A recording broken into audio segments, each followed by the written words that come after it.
Hola, muy buenas tardes. Bienvenidos a Foro Legal 360 grados, un espacio donde el derecho se habla de manera clara y sencilla para que todos podamos entenderlo.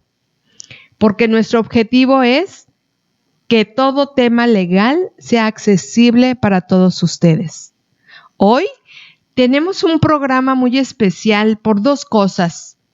Una, porque quiero anunciarles que ya tenemos al aire 24/7 el programa de Radio Cibot 2.0 y la dirección para que ustedes nos sigan es www.cibotradio.mx, todo junto y con minúsculas.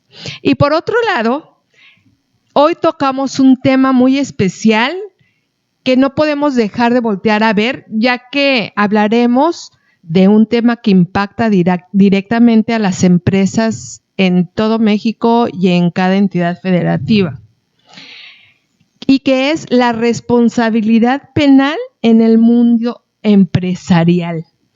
Soy la doctora Adriana de León Carmona y empezamos con el gusto de presentarles al doctor Rodrigo Ignacio Ortiz Seljure, quien es un abogado especialista, maestro, doctor en derechos humanos, maestro en derecho penal, contador, y tiene una carrera ya sólida en el ámbito del derecho y que está también inmiscuido en este ámbito empresarial.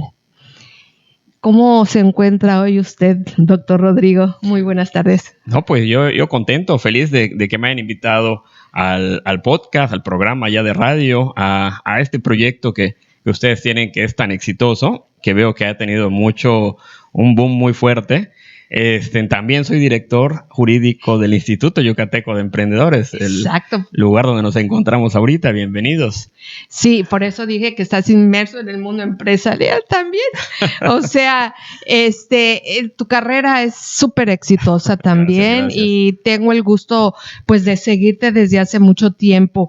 Y el tema de hoy, fíjate que a mí siempre me ha llamado el tema empresarial, y más ahora, porque no sé tú cómo lo veas, pero todo mundo piensa que el mundo empresarial es una empresa grande, un corporativo de más de 30, 40, 50 gentes, pero realmente una empresa es hasta uno mismo que crea su empresa. ¿Es correcto? ¿Es correcto? Es correcto. Y para que la gente nos entienda, ¿qué es una empresa?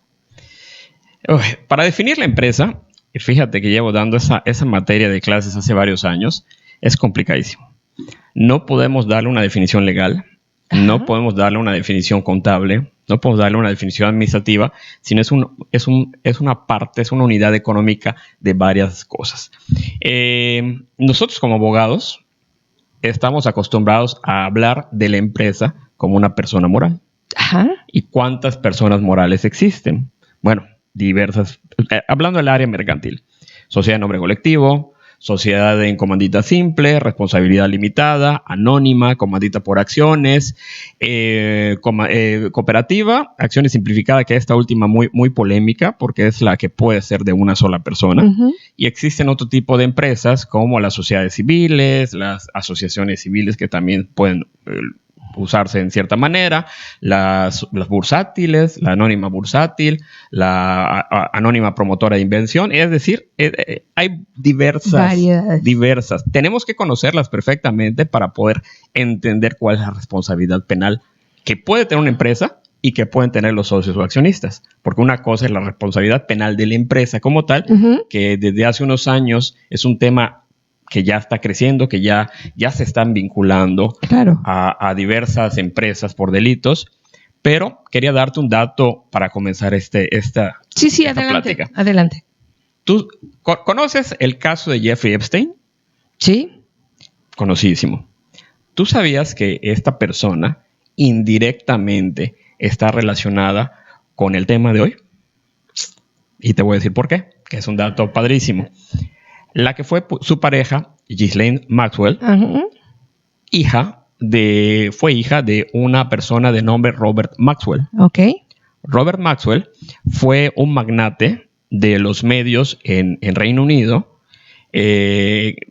director o dueño de los periódicos Daily Mirror y otros medios muy famosos, que por cierto, cuando muere esta persona, y muere igual en una situación muy sospechosa, tipo Jeffrey Epstein, muere en condiciones muy raras, se cae de un barco, se ahoga y se muere, destapa en el Reino Unido una red de escándalos o un fraude que afectó a diversos trabajadores, a todo el medio, que fue prácticamente lo que creó el gobierno corporativo como lo conocemos hoy en día. Okay. Entonces, ¿qué hacía esta persona? Pues utilizaba el dinero, sobre todo de las pensiones de los trabajadores, para vivir su vida, pagar deudas. Y cuando muere esta persona, empieza un efecto tipo dominó, que se destapa la cloaca y llega a tal grado que hasta legislativamente hablando tienen que regular a las empresas. Fue un escándalo tan fuerte, pero bueno, de ahí empieza en la década de los 90 a desarrollarse todo el tema de gobierno corporativo, de responsabilidad empresarial, de todo lo que hoy en día vamos a hablar, que es la responsabilidad penal de las empresas. Pero dices, ¿cómo del caso de Jeffrey Epstein? ¿Cómo esta persona pudo estar relacionado indirectamente a un fraude o unos escándalos que hoy en día cambiaron el mundo? Pues no solo cambió una nación, sino cambió el mundo de las empresas a como lo conocemos hoy en día. Qué interesante, fíjate, porque efectivamente, cuando hablamos de responsabilidad penal de la empresa, pensamos directamente en quién la creó y en los directivos. Así es. Pero lo que la gente no sabe es que también pudieran estar involucrados las terceras personas que intervienen dentro de una empresa, aunque no estén dentro del acta constitutiva. Es correcto. Y también esta parte del representante legal también tiene mucha carga y mucha gente, de lo que yo he escuchado, de gente que no conoce esta parte, dice, yo soy representante legal, y yo nada más volteo a verla así como diciendo, ¿sabes de qué estás hablando?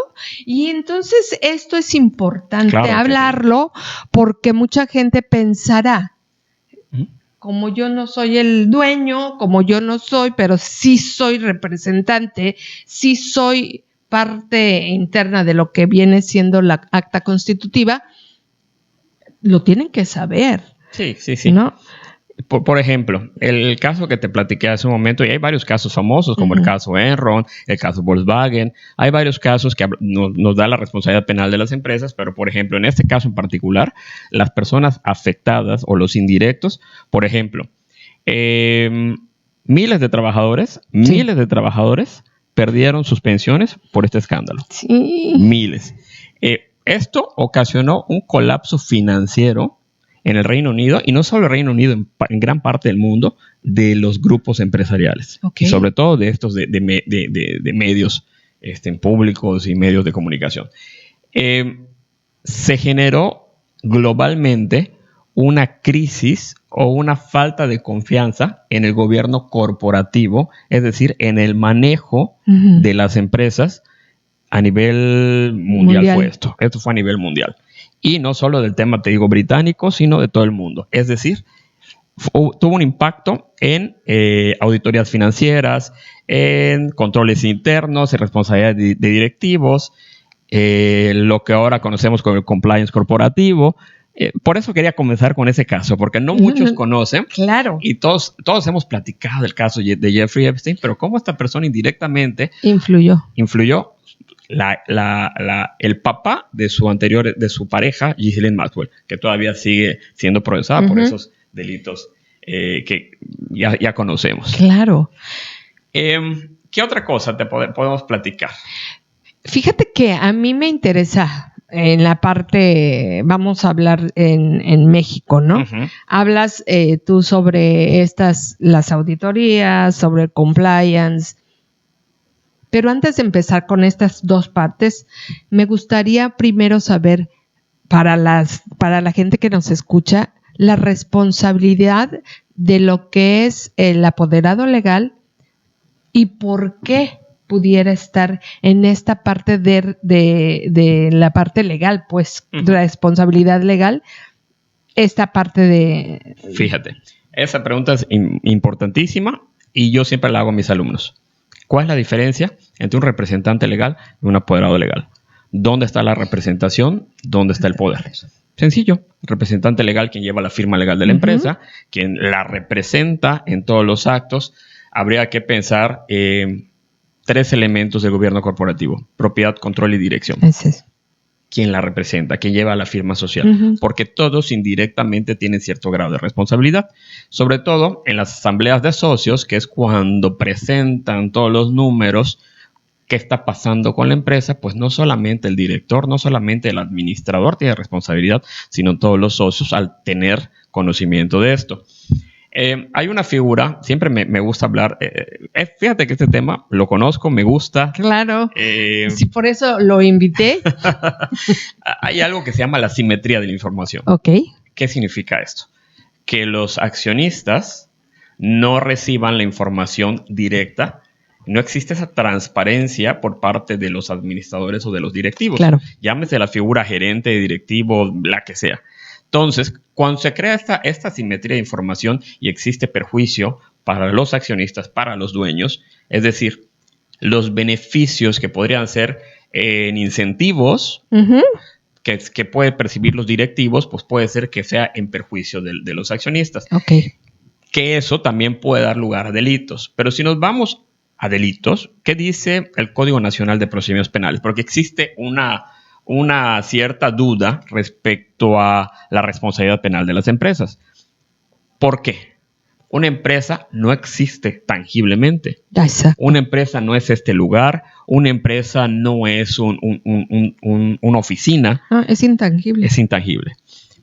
Sin embargo, puede ser ese fantasma intangible, porque yo siempre lo comparo, es un fantasma. Sí. También puede ser utilizado para cometer delitos. Si nos vamos a las teorías clásicas penales, decían, espérate, algo que no existe, pues ¿cómo le vas a dar cierta responsabilidad penal? Sí se puede. Y hoy en día las nuevas teorías lo dicen. ¿Cómo se puede utilizar una empresa para cometer delitos? ¿Qué dice el Código Nacional de Procedimientos Penales? ¿Qué dice el Código Penal Federal? Que son los que más explican el tema. Sobre todo el 421 del Código Nacional de Procedimientos Penales. Las personas morales pueden ser penalmente responsables cuando los delitos, primero, se cometan en su nombre. Segundo, por su cuenta. Tercero, no los cometen ellos, pero obtienen beneficios. También mediante medios proporcionados por ellas. Y viene algo muy importante en este tema que tiene que ver con gobierno corporativo. Por eso comenzamos hablando, comencé dando algunos datos de gobierno corporativo. Falta de control. Que la empresa tenga falta de control. Que exista supervisión deficiente. Y por eso hablábamos de que los socios se trata de que supervisen su propia empresa. Claro. La OCDE pone ciertos postulados sobre gobierno corporativo que trata de que los dueños o los accionistas, los socios, no dirijan la empresa, sino que aparte tengan algo muy difícil, porque sobre todo en México, que son micro y pequeñas empresas lo que sobresale, sí. Que tú no puedas dirigir tu propia empresa, es un poquito complicado. Ahorita lo estoy haciendo yo con la mía, pero bueno, dejemos eso de lado. Porque ahorita no estoy en ese tema. Pero falta de control, supervisión deficiente e incumplimiento organizacional. Eso puede ocasionar que existan conductas que puedan tener responsabilidad penal. Por ejemplo, una empresa que permite lavado de dinero. Una constructora que paga sobornos. Hay un caso muy famoso que aconteció fue latinoamericano, pero impactó en México. Una empresa que evade impuestos sistemáticamente y una corporación que contamina ilegalmente. Pueden ser responsables penalmente de los delitos. También de estos artículos nos habla de algo que se le llama, para que el público, para que los que no son abogados lo entiendan, la acción penal. Claro. Que la acción penal también puede ser ejercitada en contra de las personas morales. Y antes de seguir adelante, quisiera aclarar nada más una cosa. Antes dijiste, o más bien lo comentábamos, que la empresa es algo intangible, algo que no existe. Y lo voy a poner entre comillas porque cuando se dice que lo hace en su nombre, el nombre sí existe y a eso se refiere esta parte que se dice en la ley, de lo hace en su nombre.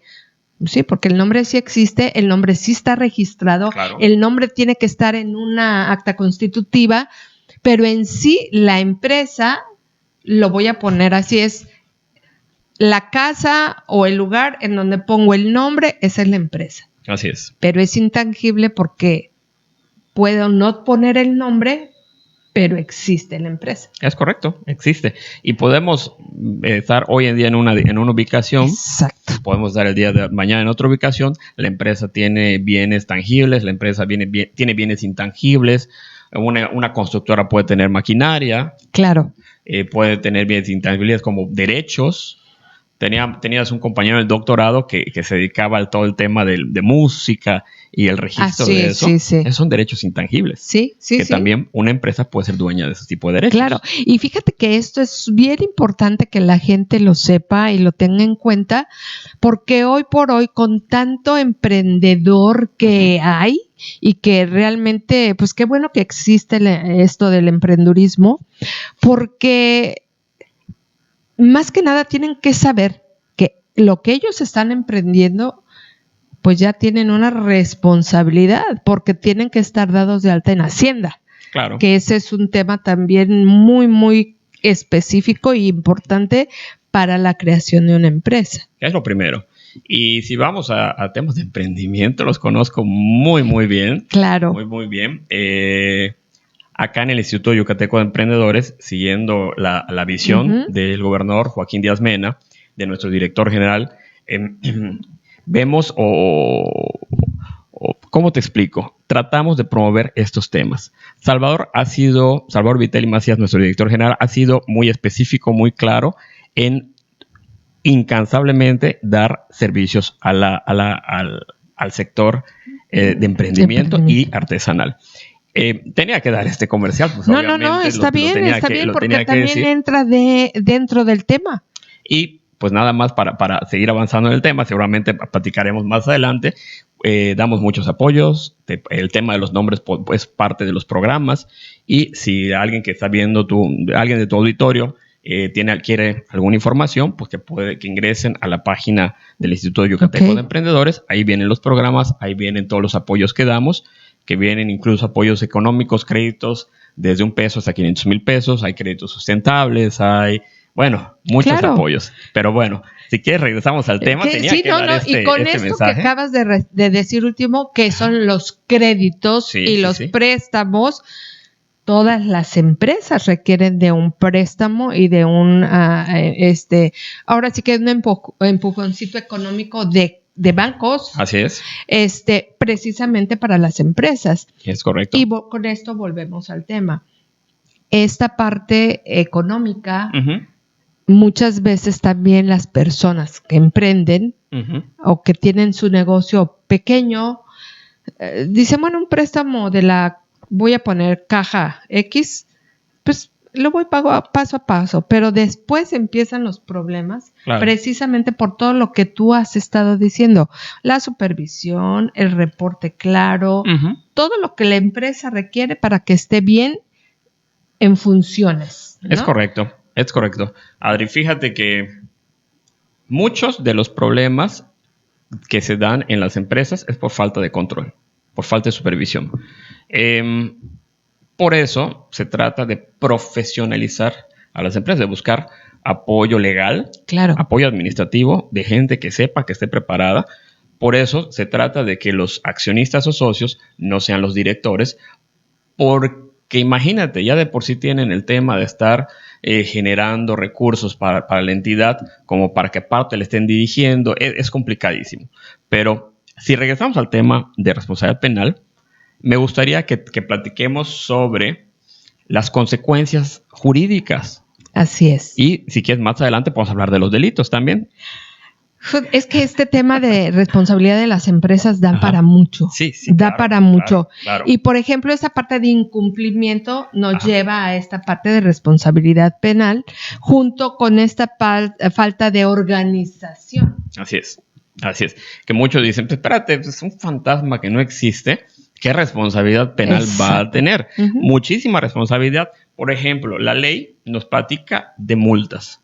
Las empresas pueden tener sanciones económicas millonarias si no tienen un correcto control, una correcta supervisión, unos correctos mecanismos de gobierno corporativo. Puede ser susceptibles a tener multas millonarias. Y esas multas pueden ser administrativas o incluso derivadas de procesos penales. Clausuras.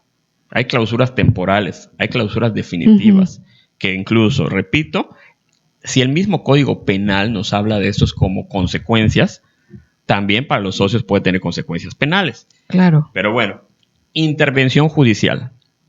Hace varios años, a mí me tocó trabajar igual en el jurídico de una empresa cervecera, en la cual en varias ocasiones nos tocaba hacer procedimientos de cobranza y procedimientos para recuperar las inversiones que hacía esta empresa. Hacían préstamos, hacían diversas operaciones mercantiles. Existía algo que es la intervención con cargo a la caja, en la cual en alguna ocasión no tenía mercantilmente hablando, no penal, no tenían para pagar las deudas, pues se intervino la caja de una empresa dedicada a estos giros, que eso también puede ser una consecuencia, que se puede intervenir a la empresa. Imagínatelo. Y todo esto genera consecuencias. Yo creo que lo más valioso que tiene la empresa es su reputación y su nombre. Claro. Y en este momento, desde que existen este tipo de consecuencias, pues ya está siendo afectada. Claro. La más fuerte de todas las consecuencias es la muerte. La muerte jurídica. La muerte jurídica, la disolución. Sí. Y siempre ponemos como ejemplo, ¿qué dice la ley? Si es una empresa que se dedica a delinquir, entonces, ¿qué va a pasar con todo el dinero que ya generó? Claro. Hay que separar las obligaciones legales, por ejemplo, los sueldos, obligaciones con terceros que sí tengan por temas legales, no ilegales, porque puedes hacer operaciones legales e ilegales. Entonces, una vez que se pagan esas obligaciones legales, el resto del dinero se queda para la beneficencia pública, se queda para el Estado. Los socios se quedan sin un peso. Platicaba hace ratito sobre el tema de responsabilidad. Y te puse las 7 sociedades mercantiles que están en la Ley General de Sociedades Mercantiles. Sí. ¿Por qué? Porque hay la responsabilidad mercantil, quería separar, y la responsabilidad penal. Si yo abro un negocio, el que sea de giro mercantil, sabemos que existe un porcentaje de que ese negocio pueda quebrar por mal manejo, no por delito. La responsabilidad es importante porque la ley contempla 2 responsabilidades, una ilimitada y otra limitada. Por ejemplo, la sociedad en nombre colectivo, la sociedad en comanditas simple y por acciones, ciertos socios se le llama responsabilidad subsidiaria, solidaria e ilimitada. ¿Qué significa? Que las deudas, los socios van a responder con su patrimonio. Si tienen casas, si tienen cuentas, si tienen lo que tengan, ellos van a responder. Y con la responsabilidad limitada, como la sociedad responsable limitada, la anónima, ahí solamente van a perder el dinero. Eso es una cosa, la responsabilidad mercantil. Pero si de esa conducta se generó responsabilidad mercantil y responsabilidad penal, ahora sí pueden responder con su patrimonio personal y con su libertad, que eso es importantísimo. Claro. Se puede decomisar también parte de las responsabilidades que puede tener una empresa. No solo es la muerte legal, no solo es el tema patrimonial, sino se les puede decomisar los objetos que sean dueños, la maquinaria. Se puede hacer, hay diversas temas. Se tiene que ver, obviamente, cuando se busca una consecuencia jurídica, la magnitud de la inobservancia por falta de los controles, los montos de dineros involucrados, la naturaleza jurídica de las obligaciones, el grado de sujeción y los intereses públicos de consecuencias. Y, por ejemplo, cuando el representante legal que no es socio, él ¿qué afectación tiene respecto a todo esto que me estás diciendo? Es que cuando tú eres representante legal, respondes hasta con tu patrimonio en muchos de los casos. Es más, un ejemplo que muchos no saben. Pensemos que ciertas personas quieren abrir una empresa y hablan contigo y te dicen, queremos utilizar el nombre de la doctora Adriana de León en la empresa. Tú no eres dueña, tú no eres accionista, tú no trabajas, pero ¿qué responsabilidad podrías tener tú por dar tu nombre? Mucha. Bueno, yo que conozco, pues yo diría que no, gracias, pero sí es mucha responsabilidad. Tú respondes también. Claro. Por dejarles que utilicen tu nombre. Sí. Es decir, tanto la persona que deja como los representantes legales, que acuérdate la diferencia entre apoderado y representante, responden hasta con su patrimonio personal. Sí. Y hasta con su libertad, si de su... Acuérdate que el mundo del derecho penal habla de diversos tipos de conductas. Pero están las dolosas y las culposas, como las dos principales. Sí. No entremos a filosofía. No. Doloso. Yo conozco las consecuencias, acepto y las hago. Yo quiero defraudar. Yo quiero contrabandear. Yo quiero comprar facturas. Claro. Que eso es una de las conductas que están muy castigadas. Yo lo sé, nadie me dice y lo estoy cometiendo. Claro. Entonces. O lo sé y no lo reporto. Así es, también, o sea. También. Pero también existe, por ejemplo, los delitos ambientales. No obrar con el cuidado necesario. Claro. Por ejemplo, yo sé que puede haber una consecuencia de si derramé algún líquido, algo aceite, que afecte, petróleo, cualquier que afecte un ecosistema. Y eso serían los delitos de culpa. No cuidé, no obré con el cuidado necesario. No quería yo ocasionar ese daño, pero lo ocasioné. Entonces, existen esas dos consecuencias. Híjole, y qué interesante es, por ejemplo, que la gente que nos esté escuchando lo sepan, porque ¿cuántas veces hay personas que saben de lo que están hablando y van con la que no saben y... No, hombre, sé mi representante legal y no pasa nada. Ajá, está bien. No, yo pensaría dos veces. Sí, si bien es cierto, a los abogados en muchas ocasiones nos toca ser apoderados, juicio laboral, dale un poder al abogado.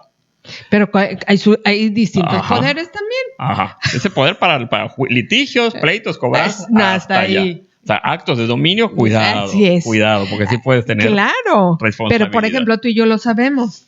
Hay gente que nos escucha que no, o sea, el poder, sí, dámelo completito, con cuánto. No. O sea, no. Y fíjate que esto me lleva a pensar por qué siempre es empresarial, porque, por ejemplo, hoy en día yo escucho todo lo que son las administraciones de las privadas que hay hoy en día. Es un peleadero por quién administra cuál, pero realmente la administración de estos desarrollos, híjole, habría que analizarlos, te digo porque yo vivo en uno y nada más voy a las juntas y me electrocuto de todo lo que escucho porque está mal. Y yo por más que les digo está mal, que es el trabajador de esta empresa, todo lo tenemos bajo control y yo. No, hay que tener mucho cuidado. Hay que tener mucho cuidado porque para todos los condóminos puede haber responsabilidad. Claro. Puede haber mucha responsabilidad. Pero, bueno, ¿qué te parece, doctora, si hablamos de delitos? Porque no sé cuánto tiempo tenemos. No sé cuánto nos queda. 20, pues vamos a hablar de delitos para que tu auditorio... Pero antes de delitos, yo como empresario, para empezar mi empresa, ¿qué tengo que tener en el radar para que yo no caiga en esos delitos de los que vas a decir? Mira, algo que lo llevo diciendo. Gobierno corporativo. Se le llama gobierno corporativo. Ya las universidades están enseñando esta materia porque es una materia que no se enseñaba. Claro. O sea, tú enseñabas derecho mercantil, sociedades mercantiles y ya. ¿Qué fue lo que me tocó a mí? Y a mí también.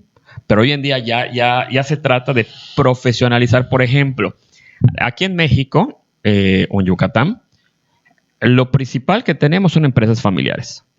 Es lo principal. Un porcentaje, no sé, yo me atrevería a decir arriba del 80%, 70% son empresas familiares. Ok. Y el gobierno corporativo se trata de profesionalizarlas. Ok. Con mecanismos de control, auditoría interna, control interno, control externo, códigos corporativos, protocolos de familia. Me ha tocado varios litigios en estos 20 años que tengo en el medio, en los cuales la propia familia se pelea por una empresa. Y creo, perdón que te interrumpa, pero creo que vamos a tocar en otro tema las empresas familiares, porque ahí hay mucho que platicar. Y precisamente se rompen familias por estos litigios que tú dices. Claro, que se gastan el dinero de la empresa en el litigio. Y me ha tocado muchísimos. Y no solo en litigio, sino en sucesiones, en varios temas por allá. Entonces, cuando hablamos de profesionalizar una empresa, y hablando del tema de las familiares también, por ejemplo, ¿cómo ayudaría a una familia que existiera un protocolo de sucesión de la empresa familiar para la familia? Que ya los hijos sepan, a ver, este va a ser los planes para cuando el papá se muera. Y fíjate que hace poco, más bien hace unas horas, estaba platicando con Carlos, que los saludamos aquí presente también, que no puede intervenir porque no puede estar en dos cosas. Ajá. Y platicábamos sobre esas. Yo le decía a él, porque él hizo un escrito muy, muy bonito, y tocaba un tema de las conversaciones incómodas después del Día de las Madres. Y ese va a ser un tema que voy a traer aquí al radio, porque justo encaja con esto que tú estás diciendo. Esas conversaciones difíciles que no se dan en la familia cuando hay una empresa y que ocasiona todo lo que tú nos estás diciendo. Claro, pleitos, distanciamientos. Pero para eso se trata que, por eso la respuesta está en gobierno corporativo. Si tú tienes un protocolo de familia en el cual dejas los pasos de qué va a pasar con la empresa una vez que el papá, el socio el accionista mayoritario de la empresa falte, cómo va a ser la sucesión, qué va a pasar, qué planes hay, se solucionarían muchos problemas. Que antes de que falleciera el papá, junta a la familia, esto es lo que va a pasar con la familia cuando yo fallezca. Y ya hice estos protocolos, ya está mi testamento, ya está esto al día. Y obviamente, pues eso se requiere un excelente abogado para que haga ese tipo de operaciones, de cosas. Entonces, gobierno corporativo. O compliance. Compliance, cumplimiento normativo. Claro. Que también esa es una herramienta maravillosa. A mí me encanta el compliance. Me encanta. A mí me toca darla en posgrado, darla en licenciatura, que se trata de prevenir. Así es. Prevenir todo, sobre todo fraudes, todo. Con todo.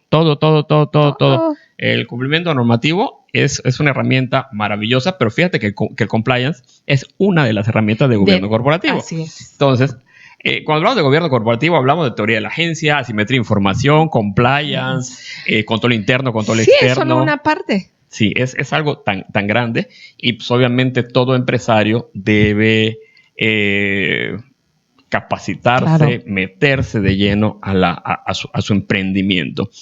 Acá en el GEM tenemos ciertos programas de acompañamiento en los cuales tú puedes venir con una idea. Yo quiero hacer este producto, esta empresa, quiero hacer este tema. No sé cómo hacerlo. Pues perfecto. Acá, con los programas que tenemos, apoyamos precisamente a eso. A que vayan teniendo una cultura organizacional y vayan obteniendo esas herramientas para profesionalizarse y salgan al mercado objetivo. Eso es parte de lo que hacemos acá. Y te digo, sí, tengo que dar esos comerciales. No, está bien. Porque es interesante y importante que la gente lo sepa, que existen. Así es. Y que pueden venir el día que quieran. Hay un departamento específico para eso. Emprendimiento. Así es, entonces. Que vengan, los recibimos, los ponemos con el área. Nos ha tocado recibir varias personas que vienen a eso. La visión te digo, de nuestro director Salvador Vitelli es esa, que se atienda a todas las personas, no solo emprendedores, sino artesanos. ¿Y qué pasa una vez que ya tienen su producto desarrollado? Se los los apoyamos para que lo pongan en mercados objetivos. Ay, qué padre. Tenemos varios convenios que eso los hace la dirección jurídica, Okay. con varios cadenas de autoservicios en los cuales nos encargamos de eso. Ay, qué interesante. Pero volviendo al tema, Ajá. de los delitos. Estos delitos, ¿cuáles son? Te voy a decir varios ejemplos. Uh-huh. Si comenzamos con operaciones con recursos de procedencia ilícita, también conocido como lavado de dinero, Okay. que ese es, yo creo que uno de los principales.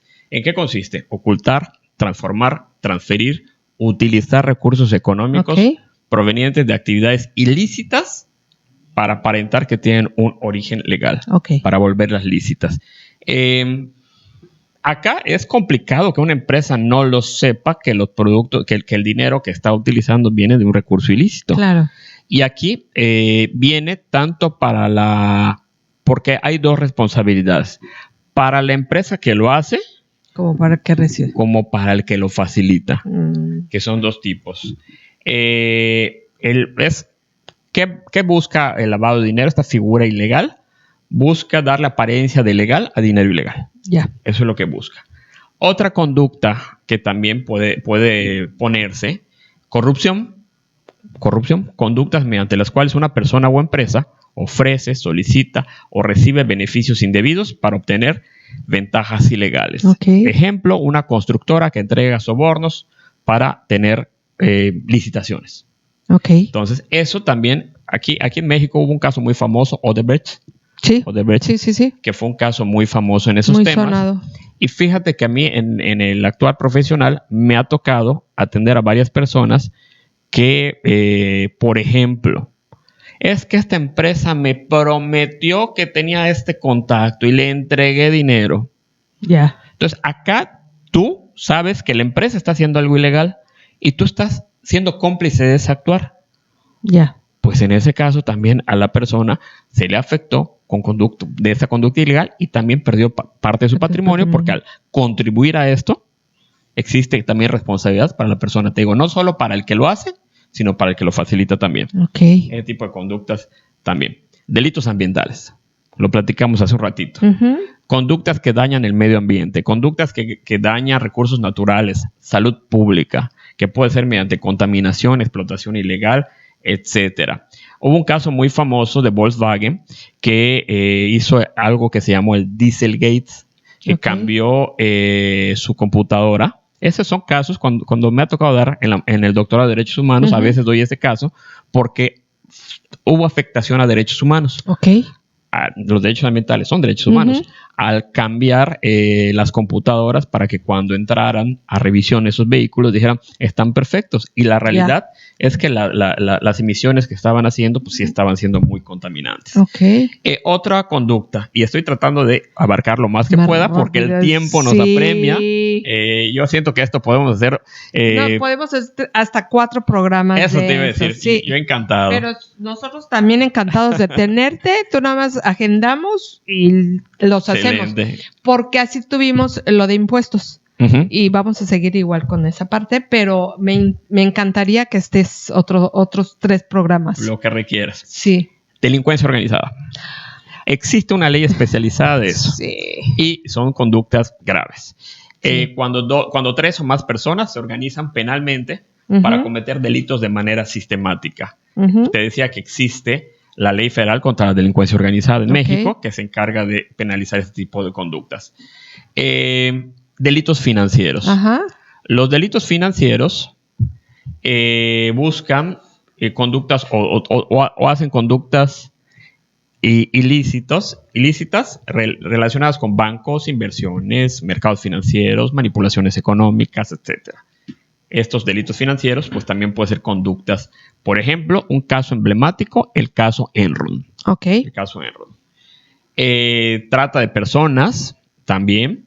Puede haber explotaciones de ese tipo de conductas, terrorismo, delitos fiscales que vienen previstos como facturación, evasiones, todos esos temas. Acá hay 2 tipos o 2 empresas o 2 que se les llama los EFOS y las EDOS. Okay. Las EFOS son las empresas que facturan operaciones simuladas. Las EDOS son empresas que deducen operaciones simuladas. Entonces, EFOS y EDOS. Así es. Entonces, y podemos hablar de muchos más, de casos emblemáticos, pero bueno, hay muchos temas más que podemos platicar, pero el tema nos da para mucho. Y te quiero hacer una pregunta. Y antes de hacértela, pues recuerdo con quién estoy hablando, que es el doctor Rodrigo Ignacio Ortiz El Jure, director jurídico del IGEM, pero también especialista en Derecho Penal y Derechos Humanos. Académico. Su currículum es muy vasto. Y te quiero hacer la siguiente pregunta. Yo, Adriana, me voy a poner como ejemplo para no usar nombres. Yo, Adriana, tengo un dinero guardado y te quiero comprar a ti, Juan, tu tiendita porque le estás traspasando. ¿Qué riesgos puedo tener yo al momento de hacer esa, ¿cómo le llaman? Esa fusión, cuando te están adquisición, traspaso, el traspaso de esa tienda.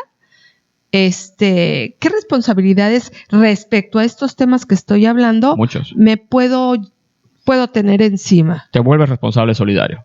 En muchas ocasiones, por ejemplo, me han pedido, oye, asesórame, quiero adquirir esta sociedad. Ok, y nos podemos a revisar libros, nos podemos a revisar operaciones, y si de repente dice, oye, fíjate que aquí hay algo que no me hace ruido. Vamos a hacer una auditoría, vamos a detectar. Si tú decides comprar una empresa o una tiendita de la esquina y la tiendita de la esquina había incurrido en alguna conducta, tú te vas a hacer también responsable. Y si esta tiendita no tiene, por ejemplo, pues muchas tienditas de la esquina no tienen documentos, ¿verdad? Y nada más te la traspasa por lo que tiene adentro. Habría que hacer una evaluación de todo lo que tiene para ver si es cierto que vale lo que tú me estás traspasando. Porque a lo mejor el lugar donde está, a lo mejor es rentado, pero no existe ningún papel. ¿Qué responsabilidades tengo? Es que, por ejemplo, ¿qué pasaría si esta empresa tiene demandas laborales? Llamemos la tiendita de la esquina. La tiendita de la esquina la demanda laboralmente su empleado. Tú también lo tienes que responder. Existe una responsabilidad solidaria para el que está vendiendo y para el que está adquiriendo. Tú también tendrías que responder. No es, espérate, lo que no fue mi año no fue mi daño. Espérate, tú estás adquiriendo algo que llevaba haciendo ciertas operaciones desde hace algún tiempo. Tú también te vuelves responsable. Entonces, sí habría que analizar muy bien esas empresas, esas fusiones, esas adquisiciones cuando es algo más profesional. O una tiendita que venía haciendo, que hubiera cumplido sus obligaciones, obligaciones administrativas, obligaciones de toda índole legales, para que no entraras tú con alguna responsabilidad. Y si no tengo ningún papel escrito, nada. Pues te haces responsable. Porque, por ejemplo, el vecino es el que carga la caja, el vecino es el cajero, mi hijo es el que me ayuda a barrer, por ejemplo, y yo soy la que cobro. Pues es que independientemente de eso, cualquier obligación, cualquier tema que se diera con anticipación a que tú entraras, tú te vuelves solidario. Wow. Entonces sí es una responsabilidad fuerte. Es como la del administrador de una empresa. Sí. Tú eres el representante legal, tú llevas la firma legal. Maravilloso. Entonces, es que la empresa hizo operaciones de las que dijimos hace un ratito, pero antes de que me nombraran a mí. Pues espérate, yo creo que también tú podrías tener alguna responsabilidad, sobre todo si supiste, te enteraste y no hiciste nada. Entonces también. Entonces es complicado. O sea, sí, ese tipo de obligaciones, sí, ese tipo de temas son complicadas. ¿Y cuánta gente que nos escucha hace este tipo de cosas, no? Compro porque me están traspasando la zapatería, la tienda, el súper, y se la compran sin saber todo esto que estás diciendo. Aunque tengan un excelente contador, aunque tengan un excelente administrador, pero si no tienen el abogado que les revise realmente lo que van a adquirir, entonces Ya bailaron. Así es. ¿Y el dinero? Pues se pierde. Es muy complicado. Mira, te digo que me ha tocado atender a varias personas que sabían que estaban haciendo alguna operación que no debían, pues se pierden su dinero. O sea, si son cómplices, si caen en el tema de hice este tema, pues espérate. O sea, si tú sabías que era algo que no se iba a dar, ya. O sea, tú eres cómplice de esas situaciones. O sea, el tema de la responsabilidad legal o la responsabilidad penal de las empresas es complicado. Es un tema que no solo la empresa puede tener, como dijimos, muerte jurídica. Así es. Sino los socios, accionistas, representantes legales o incluso apoderados o incluso empleados también pueden tener alguna responsabilidad. Entonces, no solo los dueños. Comprar. No solo los dueños. ¡Qué barbaridad! Y tú como abogado penalista, ¿cómo contribuyes a esta parte de diseños de políticas para la sociedad o para tus clientes? Y en este caso, por ejemplo, para el lugar que estás trabajando, que es el IGEM como director jurídico, ¿o solo te enfocas a cómo vas a defender en un juicio? O sea... Es que dependiendo. Cuando estás como funcionario público, o sea, tus funciones son las que la ley te dice. Claro. En este caso, como director jurídico tengo que hacer, cumplo con lo que la ley me imponga y no puedo hacer más allá. En la práctica profesional privada, ahí sí ya cambia un poco la cosa. Claro. Por ejemplo, te digo que el gobierno corporativo, y soy muy insistente, vino a profesionalizar mucho el aspecto de lo que sabíamos, de lo que conocíamos. Si se trata de profesionalizar una empresa, pues hay que trabajar desde los códigos de ética, los códigos de conducta, los protocolos, el control, la dirección, la propiedad, las reglas. O sea, hay que ser muy claros con todo eso para que tengas un manejo sano de la empresa. Y la ética de la empresa se construye con lo que nosotros como personas traemos ya de ética. Así es. ¿No? Así es. Porque la empresa tiene que construir una ética propia con su misión y objetivos. Así es. Y qué interesante es. Y para cerrar, ¿qué le dirías a nuestra gente que nos escucha? Métanse a su negocio. Si ya decidieron trabajar en un negocio particular, no solo es crearlo.